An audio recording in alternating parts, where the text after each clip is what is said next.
Lewis Hamilton reveals he's going back to Mercedes after a contract breach by Ferrari. Stick around until the end to get the full story.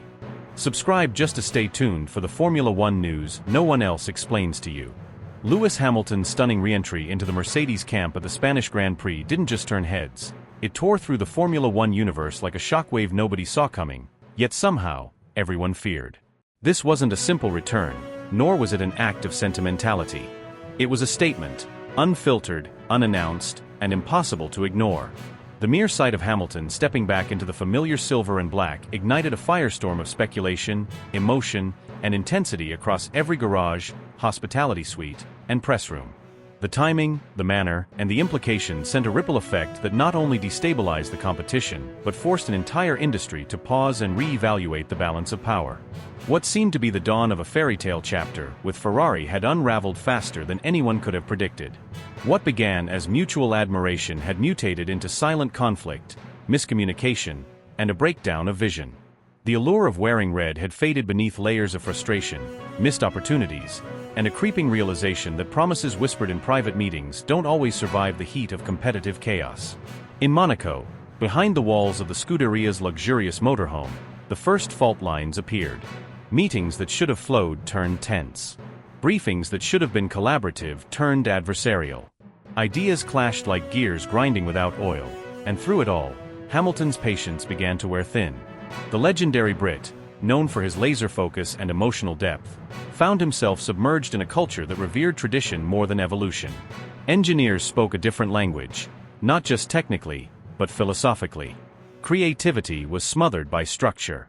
Freedom was hemmed in by heritage. As weeks went by, the very passion that had fueled Hamilton's leap of faith began to suffocate beneath expectations he couldn't meet and systems he couldn't change. Internally, voices rose. Debriefs grew colder. The man who once smiled while donning the Ferrari red now sat in silence longer than he spoke, his expression caught somewhere between restraint and regret. Subscribe just to stay tuned for the Formula One news no one else explains to you. The cracks widened during race weekends. His feedback was sometimes misunderstood, other times dismissed. Strategies were questioned, then abandoned mid-race. Tension simmered between driver and pit wall. A wall that should have been his strongest ally began to feel like a barrier. And through all of this, Mercedes watched. Quietly, patiently, like someone waiting for a forgotten melody to find its rhythm again. Back in Brackley, Toto Wolff had never fully closed the chapter. While George Russell had been positioned as the future, the soul of the team, the heartbeat, had always been Hamilton. That connection, forged through triumphs, heartbreaks, and relentless ambition, wasn't something that vanished with a press release. The number 44 was more than a racing number, it was part of Mercedes' identity. So when whispers began to circulate that a private aircraft had landed near their headquarters in the dead of night, those in the know felt their pulses quicken. There were no paparazzi. No announcements. Just a sense, an instinct, that something significant was unfolding behind locked doors. Rumors escalated into frenzied speculation. Had Hamilton visited? Were negotiations underway? Inside sources refused to confirm or deny, fueling the fire even more. But something had shifted. Energy returned to Brackley. Meetings ran later. Engineers worked with renewed urgency. Something was brewing, and not just for the future, but for the immediate present. Subscribe just to stay tuned for the Formula One news no one else explains to you. Conversations between Hamilton and Wolff were never just tactical. They were personal. These were two men who had walked through fire together. Their bond was forged through more than victory. It was shaped by adversity, sacrifice, and a mutual understanding that transcended contracts. When the moment finally came, it wasn't marked by a grand ceremony. There were no dramatic photo ops. Just a quiet meeting in a dimly lit office, where words mattered less than the space between them. The door creaked open slowly. The air shifted. Hamilton stepped inside. "I wasn't sure you'd actually do it," came Wolff's voice, barely above a whisper. A long pause. "Neither was I," Hamilton said, his tone low, steady, and sharp with intent. "But I'm not finished. And neither are we." Wolff turned in his chair, eyes narrowing. "Are you back for redemption? Or revenge?" "Both," came the reply, simple, final, and laced with 1,000 memories. Back at the circuit, The tremors could be felt in every paddock. Tires squealed. Radios buzzed. Data streams were suddenly reanalyzed. Across rival garages, engineers and strategists stared at screens not for telemetry, but for answers. Because Hamilton wasn't just another returning driver. He was a force that shifted the entire competitive dynamic. Suddenly, everyone was reacting, adjusting, scrambling to anticipate what this would mean not just for the championship, but for the psychology of the grid. Inside the Mercedes garage, the energy changed. There were familiar handshakes, subtle nods, cautious smiles. The crew, many of whom had celebrated titles alongside Hamilton, felt an old rhythm stir in their veins. Mechanics straightened their posture. Engineers revisited setups with a precision that hadn't been there in months. The spark was back, not because of sentiment, but because of belief.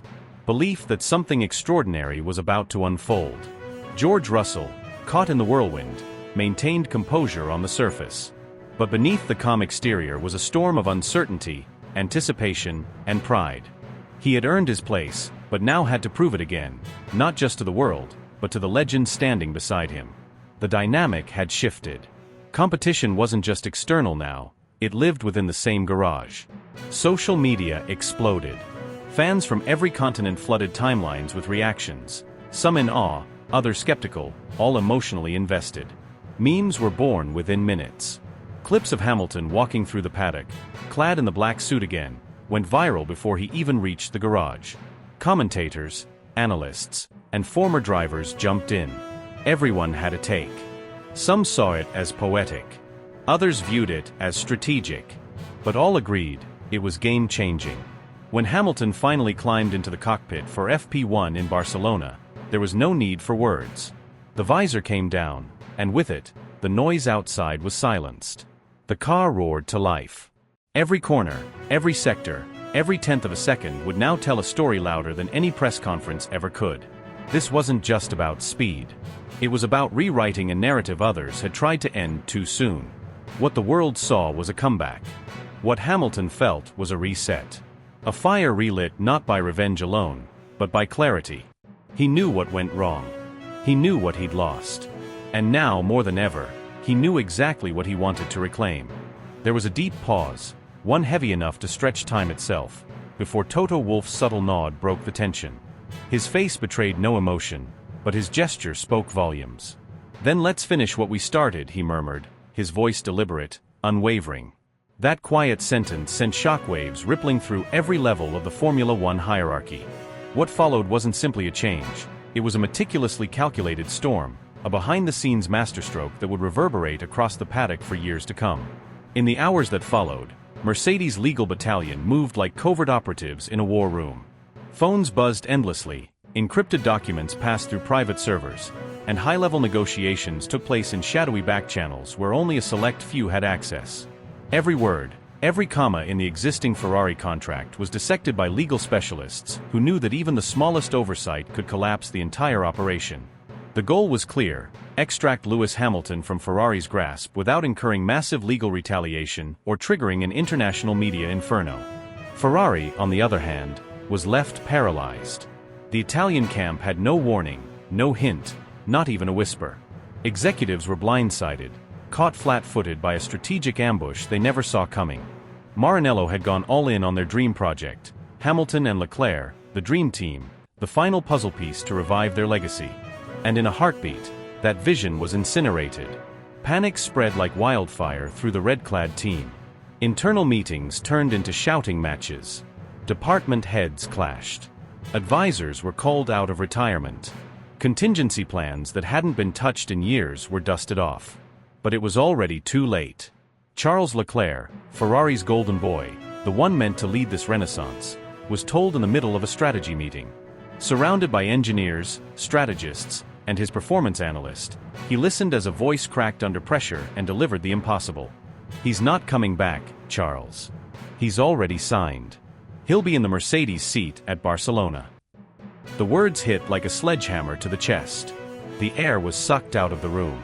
Leclerc's hands froze, his pen slipped from his grasp and hit the table with a dull clack. His stare burned into the floor, then shifted to the engineers, searching for a sign that this was a mistake. But the silence confirmed it. He shot to his feet, his chair dragging violently across the floor behind him. He didn't ask for clarification.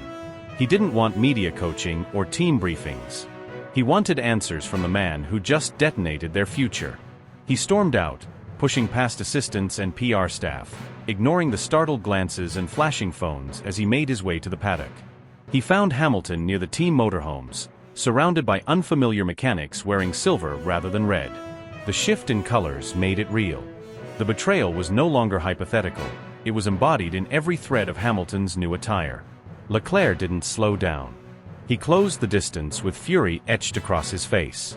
Security and media instinctively backed off.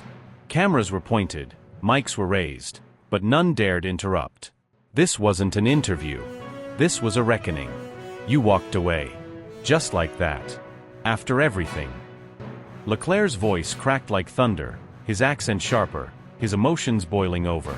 The hours in Maranello, the plans, the trust, was all of it just for show? Hamilton stood his ground. He didn't respond with equal aggression. His expression was heavy, as if carrying more than just the burden of one decision. He met Leclerc's eyes, unblinking, and spoke with unnerving calm.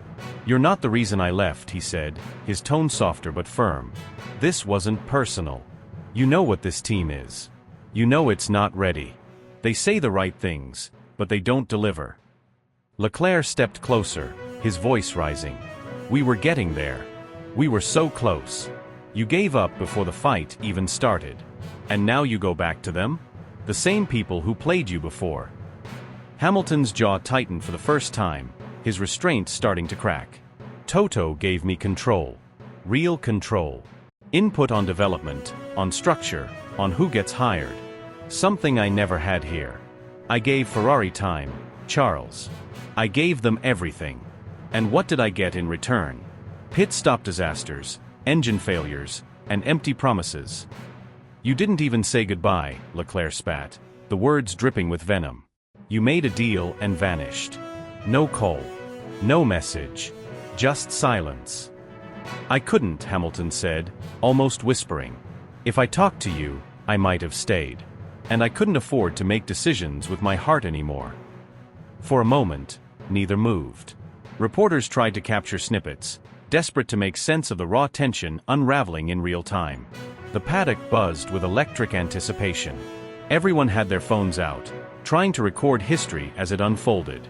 Within minutes, social media had already begun to flood with shaky footage and speculative captions. Platforms were flooded with hashtags. "Hamilton quits Ferrari," dominated global trends. Pundits were hastily pulled into studios. Every sports network broke into emergency coverage. At Ferrari HQ, posters featuring Hamilton's face were taken down quietly. His personal trainer cleared his locker without saying a word. No ceremony. No farewell. Just cold removal. In Brackley, his new seat was already molded. Engineers had already been briefed. Strategy files had been updated with his preferences. The switch wasn't spontaneous. It had been planned with military precision. Mercedes hadn't just welcomed him back. They'd expected him. Leclerc returned to the Ferrari garage red-faced, fists clenched, ignoring everyone. The camera lenses didn't dare follow him too closely. The silence he carried was louder than any press conference. His expression said everything: betrayal, disbelief, rage, and a haunting sense of abandonment. The trust was gone. The partnership was shattered. Behind closed doors, power dynamics had shifted. The balance of the grid had been violently upended. Every team principal suddenly reconsidered their strategy. Red Bull, previously calm atop the standings, now saw an old threat return. McLaren and Aston Martin tightened their internal discussions, knowing that the championship battle was no longer predictable. A line had been drawn. It was no longer just about lap times. It was personal now. A vendetta was brewing beneath every smile, every handshake, every radio call. And for Hamilton, this wasn't just a comeback. It was a statement. A war cry. A declaration that he wasn't fading quietly into the shadows, that he wasn't done writing history. The man who had once left Mercedes in pursuit of something greater had returned, not because he failed, but because he had unfinished business. He wasn't chasing redemption. He was demanding it. "I gave everything I had," Hamilton said, his tone level but saturated with a deep, almost invisible anguish. His gaze never wavered, piercing the man in front of him with the weight of years, of battles fought and wounds still healing. But I can't waste the little time I've got left hoping things will magically align. No words followed. No bridge was built. No gesture offered. No farewell. Just an icy silence that stretched endlessly between two men who once shared the same dream. No handshake. No eye contact. Only the sharp crack of hearts drifting further apart, and a heavy sound of footsteps. One man returning to a crumbling empire unable to hold itself together, and the other walking towards something that might finally give him peace, even if it comes at the cost of chaos. When Hamilton touched down in Barcelona, the air changed. The very atmosphere around the Mercedes garage shifted, as if gravity had been altered by his mere arrival. He didn't sneak in. He didn't disguise himself. He walked through the paddock as if he'd never left, dressed entirely in sleek black AMG Petronas gear, flanked by loyal staff who had never stopped believing in his magic. There was no press event. No flashy video. Just raw presence. A living legend stepping back into the one place that had once felt like destiny, and maybe still did. Mechanics who once handed him championships didn't need to say much. Some offered a nod, a quiet smile, a tap on the shoulder. These men had seen it all, had lived the highs and lows with him. And now here he was, once again among them. Not as a guest, but as a force of nature that never truly left their hearts. The cameras snapped furiously. Phones were raised. The murmurs never stopped. But Hamilton's steps never faltered. He knew where he was going. He had unfinished business. In the driver press conference, the room felt volatile. Reporters leaned forward like predators circling prey, desperate for a quote, a hint, a confirmation. But Hamilton, ever the tactician, gave them only fragments, enough to ignite the world. People want answers, he said, voice low, measured, yet undeniably provocative. Right now, I'm here to drive. I'm doing it in a place that feels like home. That was all it took. The internet exploded like fuel hitting fire. Fans clashed in every digital arena: Reddit, X, Instagram, TikTok. Theories emerged within seconds. Was this a betrayal of the red or a return to the black and silver throne? Ferrari loyalists labeled him a deserter. Mercedes faithful called it the second coming. Analysts on live broadcasts couldn't agree on what this meant for the season, or for the sport itself. One thing was certain: this wasn't just a driver changing teams. This was Formula One history being rewritten in real time. Even within the Red Bull camp, chaos stirred. Christian Horner, caught on a hot mic, muttered, "Well, that just flipped the whole grid." There was no denying it. Hamilton had turned the entire dynamic of the paddock upside down with a single re-entry. Strategy teams were now scrambling, sponsors re-evaluating, and power structures subtly crumbling or rising. The ripple effect didn't spare George Russell. For years, he had been groomed as the new face of Mercedes. Now suddenly, he was sharing space again with the man who built the empire. Word in the paddock was that Russell had been informed just hours before the world knew. Though he kept his answers diplomatic, his eyes betrayed the pressure boiling beneath the surface. "I've always embraced strong competition," he said to the press, his voice tight but controlled. "But yeah, this changes things."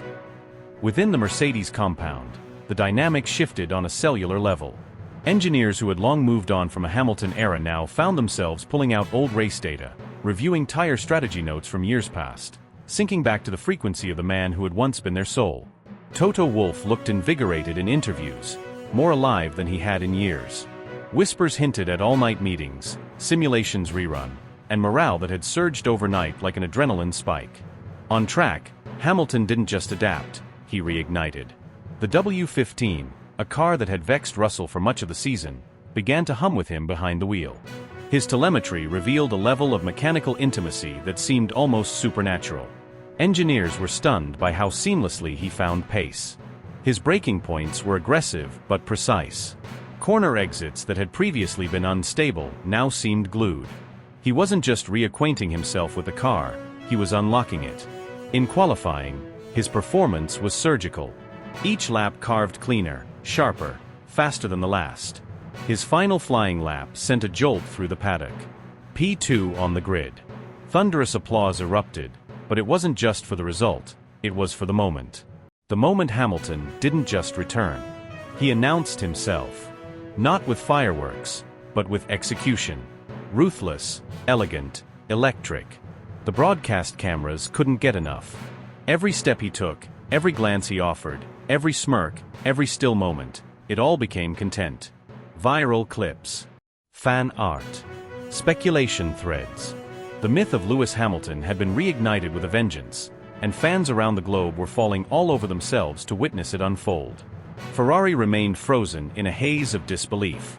Their official statements were dry and soulless, clearly written by PR under duress. Internally, the Red Camp was a battlefield of confusion and resentment. Carlos Sainz, who had stepped up as a leader in Hamilton's absence, now found himself in the shadow of a ghost he never even raced alongside in red. Vasseur looked shaken in interviews, choosing generic phrases like regroup and focus on the long term as cover for a team clearly caught off guard.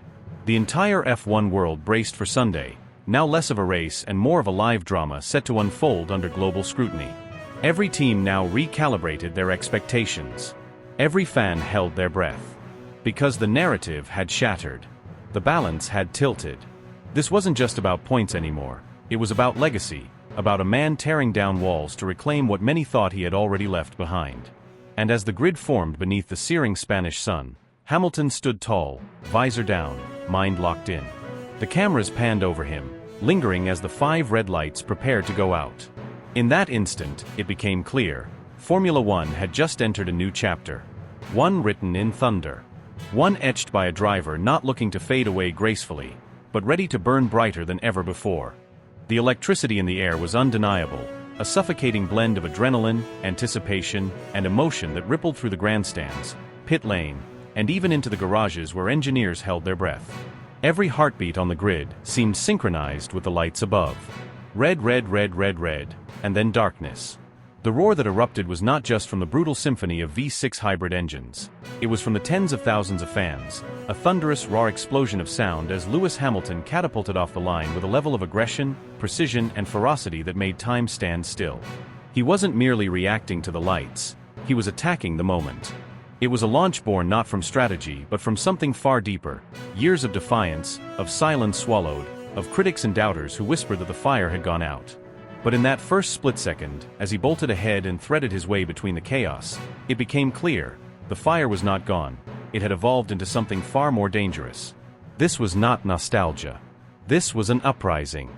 Max Verstappen, the reigning titan, found himself flanked by a reinvigorated beast in silver. The two locked into combat before the first corner had even arrived, every inch of track contested like sacred ground. Side by side, hearts pounding, they battled without a moment's hesitation. Verstappen squeezed, Hamilton resisted. Sparks erupted beneath their cars, but neither blinked. The Dutchman, used to imposing his will with calculated dominance, now faced a mirror, a reflection of his own aggression, honed by over a decade of war on the track. Behind them, the chaos intensified. Lando Norris launched a daring move, eyes set on upsetting the hierarchy. But even his boldness paled next to the ruthlessness of Charles Leclerc, who carved a Ferrari-sized hole into the battle, determined not to be excluded. The 4 drivers, each with their own legacy, their own future to fight for, collided metaphorically and physically in a ferocious ballet of speed, talent, and stubbornness. Hamilton held firm. There was contact, slight, but meaningful. The kind that tells you this isn't about points anymore. It's about identity. About redemption. About silencing the noise.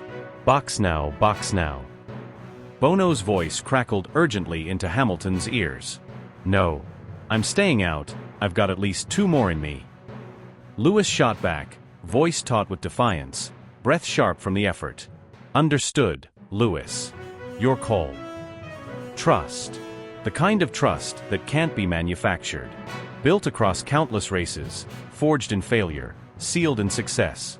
And in that moment, the team let the warrior lead the charge. What followed was masterclass after masterclass. Hamilton's tire management was clinical. His pace, lap after lap, defied degradation and expectation.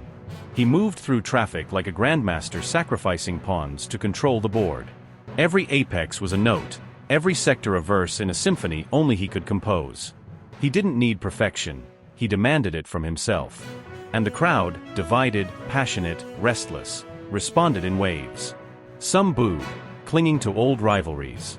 Others stood, unable to contain their awe, recognizing the rare privilege of watching a once-in-a-generation figure rewrite the script in real time. There were no passengers in the stands. Every fan was dragged into the rhythm of the race, their emotions rising and falling with each sector split, each gap closed, each brake slammed in defiance of physics. With less than a handful of laps remaining, Hamilton caught the scent of Carlos Sainz's Ferrari. Like a predator stalking wounded prey, he closed the distance.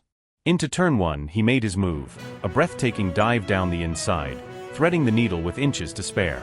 The tires locked, the engine screamed, the crowd gasped. But he made it stick. Not by chance, not by desperation, but with cold-blooded precision. Now, only one target remained. Verstappen. The gap? Shrinking. From 1.4 seconds to 1.1. Then 0.9. Then 0.8. Every corner was a new battlefield. Max defended like a man cornered, not accustomed to being hunted. But Hamilton wasn't simply chasing. He was proving something no words could explain. Every twitch of the steering wheel, every micro-adjustment under braking, every ounce of risk taken without hesitation, it was all part of a silent statement. You thought I was done? Watch me now. The finish line approached like a storm on the horizon. Verstappen held on, crossing first. But behind him, just 0.7 seconds away, Hamilton roared across the line like a force of nature denied but undiminished. He hadn't taken the victory, but he had seized something far more powerful: momentum, belief, narrative. He had changed the weather. Toto Wolff's voice came through, breaking slightly, filled with raw emotion. Lewis, that was absolutely incredible. Between gasps for air, every breath laced with effort, Hamilton replied, we're only getting started. And everyone knew he meant it. The cameras captured him like never before. Helmet off, hair soaked, jaw tight, eyes blazing not with anger, but with purpose.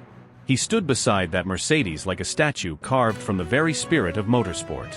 The sweat dripping down his temple wasn't just from exertion, it was from the burden of carrying a legacy into a new era. He had walked away from Ferrari, from promises broken and dreams undone. And now, here he was, home. Not just back in silver, but back in control. No one in the paddock could ignore it. Not anymore. The murmurs grew louder. The silence between engineers in rival garages grew longer. The expressions on the faces of team principals grew heavier. This wasn't just a one-off. It was a prelude. What came next would shape the rest of the season, and perhaps beyond. Every qualifying would now carry weight. Every strategy meeting would end with a Hamilton variable. Every race, every lap, every press conference, he would be there, pushing, demanding, elevating. The rivalry with Verstappen was back, not as a memory, but as an imminent storm. The sport had tried to move on. But you don't move past Hamilton. You brace for his return. And now, he's not chasing shadows. He is the shadow, looming, inevitable, unstoppable.